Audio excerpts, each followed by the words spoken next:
And you're all very welcome to my lass for the launch of our Ned Kelly Festival. In particular, I suppose we'll have to welcome Mary Fleming, who is a direct descendant of Ned Kelly.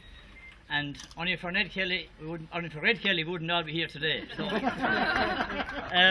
I'd like to welcome everyone this year, and a special welcome to the people from Feathers who started off this Ned Kelly stuff in 1988. Terry Cunningham, Marie Crean and Mary Handon. So a special welcome to them as well. It's a pleasure to be here. Thank you, Mary. To open the festival. Big smile, Mother.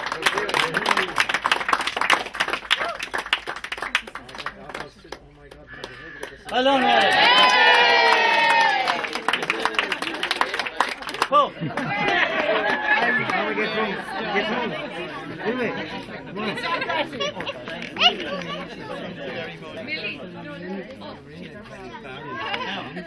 Okay.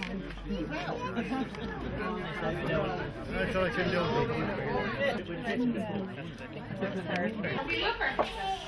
You a new job, Mary? Oh, sure. No? Come again, they want I'm going to ask Marie Crean to say a few words to start off. Thank you very much. I can't emphasise it enough to tell children the history of your area. I was only as big as the smallest child here when I heard the stories of the Kellys, because apparently my grandaunt was married to a man that was a policeman in Melbourne at the time that Ned was on the run. And he knew the whole family, and he used to warn them to mind himself. But of course, Ned being Ned, and you know how strong-headed he was, okay. But it's fierce important to tell children the stories. I don't mean gossipy stories, I mean the history of the area.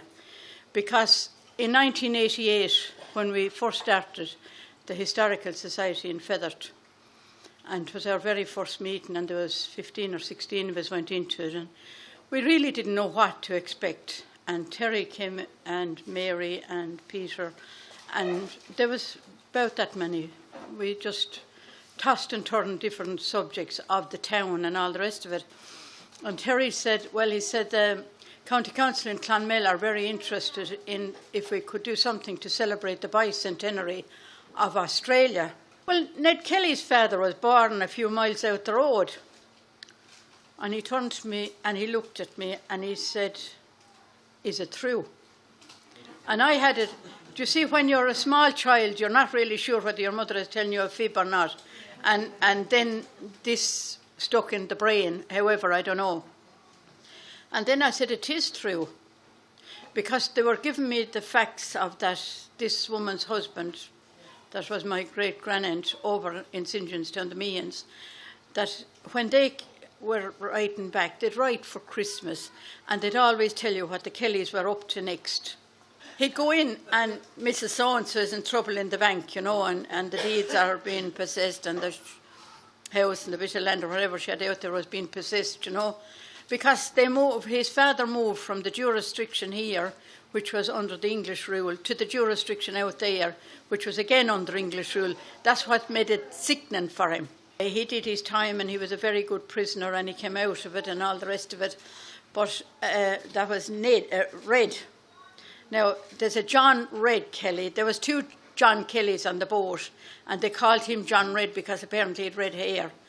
And the other fellow got away with just being John Kelly. So that's where he picked up the red. So when John got out of prison, he met this woman called Quinn. She was Ellen Quinn from the north of Ireland. They went out under a different paid passage, they called it. They apparently paid him to take out the whole family out to Australia for work and for, I suppose at the time maybe things weren't great here. And they got out that way, and they'd be the kind of the cut above the soldier. They'd definitely be above the John Red Kelly that was transported out there under. You all know the story of that. Now, we got access to the files in Clonmel, and we also got access to the press in the palace in Thurles, belonged to the bishop, and there's a whole history of my Glass and my Glass people, and the different things that happened. We were always told stories, whether they were lies or truth, or she'd read something out of a book for us when we were, small. I suppose it was to put us to bed and all the rest of it. So that's how the Ned Kelly thing stuck in my head. But when it came up and Terry said to me, it's a fine story, he said, if it's true. So I brought him out to meet my mother and my Aunt Deanie above in Arbor Hill, Mrs. Lacey. And yeah, they confirmed it. Now, they were shoving on at the time, but they confirmed it. Then Terry did the research on it. That's the kind of the history of how it started with us and how the whole thing started. And it went on and on. We burned a lot of midnight oil, I can tell you. So we decided we'd have a bus from Feathert and do the Kelly run. It was the 20th of August we were doing it. But we filled 3 buses. So we took a bus each, and then we had all the different stages we could show him at and all the rest of it, and we found where he'd stolen the pigs, because the English government measured everything from spot to spot. They give it to you by the yard. All you have to do is measure it back. They were perfect at that. I'll hand him that much. Not a lot, but that much I will hand him. They'd measure it.